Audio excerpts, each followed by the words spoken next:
Chronophobia. Chronophobia is the fear of time and its passage. The fear typically centers on the awareness of time's constant movement and the inability to stop or influence it, with a particular anxiety that manifests as distress over the speed at which time seems to move, including a fixation on one's own mortality. However, it differs from Thanadophobia in that the primary fear factor is the mechanism of time, not death itself. Chronophobia was documented during the COVID-19 pandemic, particularly in people undergoing extended isolation or quarantine. Individuals who lost access to regular schedules or were forced to spend long periods alone reported a distorted sense of time. The pandemic also delayed life milestones like graduations, weddings, or career goals, which left isolated people feeling purposeless and lacking normalcy. However, it has been most commonly studied in prison populations, where it's referred to as prison neurosis. Long periods of isolation and restricted autonomy can make inmates acutely aware of time's slow movement. Clocks, calendars, and routines serve as constant reminders that life is moving forward without them, and inmates may begin to obsessively track days, minutes, and hours, or experience dissociation as a coping mechanism. Agoraphobia. Agoraphobia involves fearing and avoiding places or situations that might cause panic and feelings of being trapped, helpless, or embarrassed. Open spaces, crowded venues, public transportation, or being outside alone can cause extreme feelings of anxiety that leads to individuals feeling forced to confine themselves in their homes for extended periods of time. People with a family history of anxiety disorders face a higher risk of developing agoraphobia. Traumatic life events, such as bereavement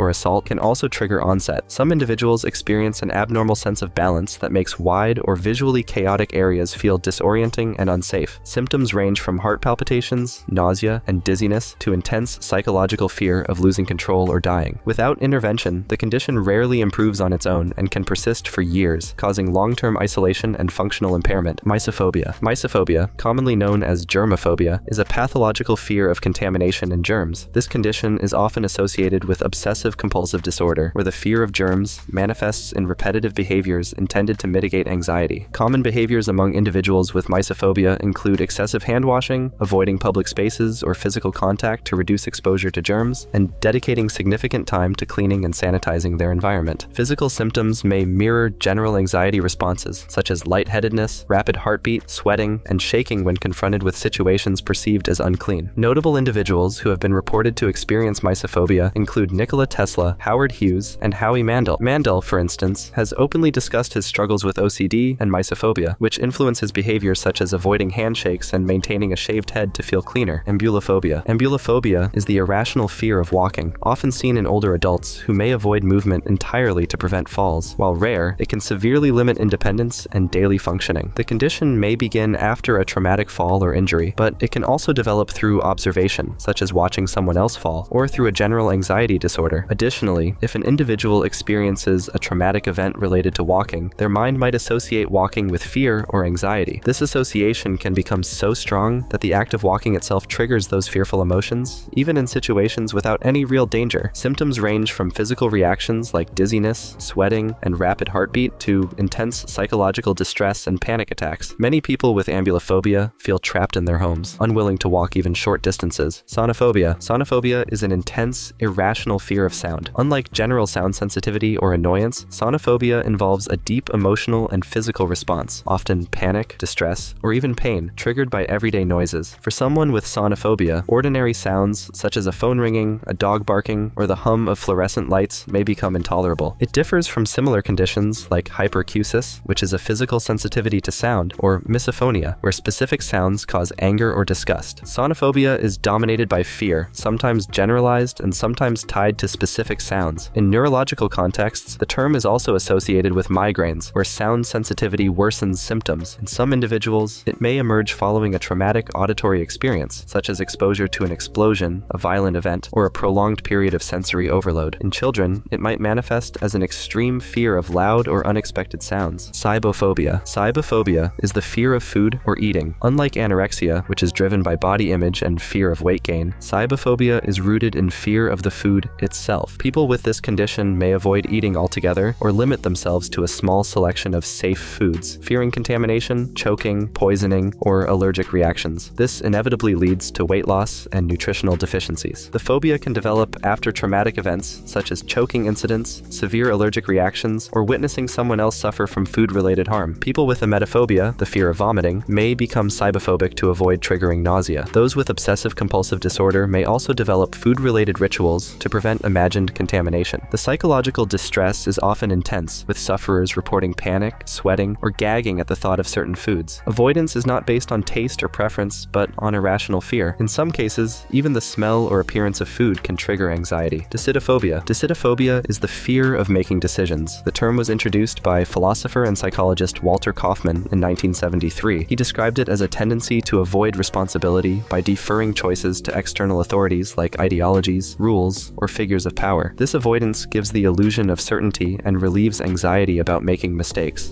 Unlike everyday indecision, decidophobia is persistent and often paralyzing. The fear doesn't center on the outcome of a decision, but on the act of choosing itself. Sufferers often believe one right choice exists, and that any mistake could lead to regret, blame, or failure. This can affect everything from major life choices to trivial daily tasks. Decidophobia's roots often trace back to environments where mistakes were harshly punished or autonomy was discouraged. Those with the phobia frequently overanalyze, seek constant reassurance, or follow strict routines to avoid choice. Somniphobia. Somnophobia is the irrational fear of sleep. Unlike insomnia, which involves difficulty sleeping, somnophobia centers on anxiety about the act of simply going to sleep or existing in a state of sleep. It often leads to chronic sleep deprivation, which worsens anxiety, impairs cognition, and increases health risks like weakened immunity and heart problems. Symptoms appear before sleep begins, like nausea, panicking, and compulsive efforts to stay awake. Some avoid sleep entirely, nap in daylight, or sleep upright with lights or TV on. This creates a cycle of fear and exhaustion that intensifies over time. Somnophobia can be triggered by traumatic events, sleep disorders, or even hypnagogic hallucinations. In children, it can begin as fear of the dark or monsters, while adults often link it to fear of death. Sleep paralysis is commonly reported by those with somnophobia and often contributes to its development. Because sleep is biologically unavoidable, the phobia's effects are more severe than many others. People eventually succumb to sleep in unpredictable ways, which increases the risk of accidents, health problems, and psychological distress over time. Phobophobia. Phobophobia is the fear of fear itself. It involves an intense, irrational anticipation of developing a phobia or experiencing the physical sensations associated with anxiety, such as rapid heartbeat, dizziness, or trembling. This fear is internally generated, with the individual becoming hyper-aware of bodily sensations and interpreting them as signs of an approaching panic attack. That internal monitoring creates a self-sustaining loop, where the fear of fear induces the very symptoms the person is trying to avoid. Physical symptoms like muscle tension, palpitations, dry mouth, and shortness of breath are typical, and when experienced chronically, can cause a person to develop a secondary fear of those symptoms themselves. Phobophobia can also stem from earlier traumatic encounters with phobias or panic attacks, where the memory of intense fear becomes a new source of anxiety. People with phobophobia may avoid situations where they believe anxiety might occur. That avoidance reinforces the problem, as it prevents disconfirmation of their fears and increases sensitivity to internal cues. Over time, even the anticipation of anxiety can trigger a full panic response. The condition is often linked with panic disorders, where brief, intense episodes of fear, sometimes occurring without warning, mirror the symptoms feared in phobophobia.